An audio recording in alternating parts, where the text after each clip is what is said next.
I'm Jamie Turner. I'm Professor of Engines and Energy Systems at the University of Bath in the Institute of Advanced Automotive Propulsion Systems.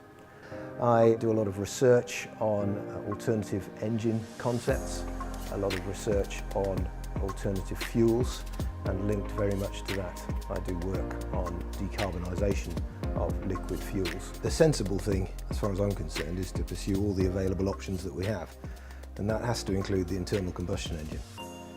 The internal combustion engine is a remarkable piece of equipment, really. It's enabled the modern world in many respects. We've been building it for 120 years now. It's affordable because it's made from cheap processes, and it has a cheap energy storage system. We really need to look at things in terms of well to wheels.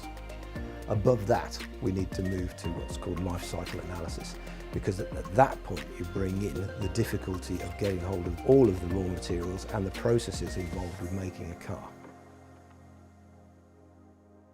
At the moment, the manufacturers are responsible for the tank to wheel, and the fuel companies are really responsible for the well to tank part.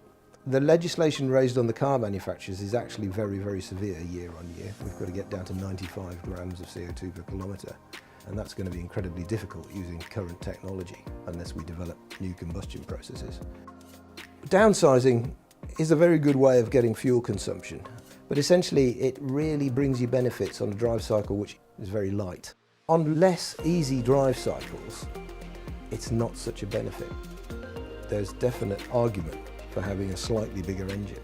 And in that respect, there is this phrase right sizing that is now used, something that is the right size for what we need.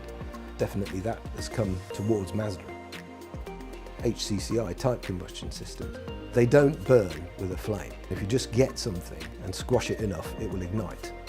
The compression heat initiates combustion. So if you don't have a flame, you don't have the very high temperatures locally to create NOx.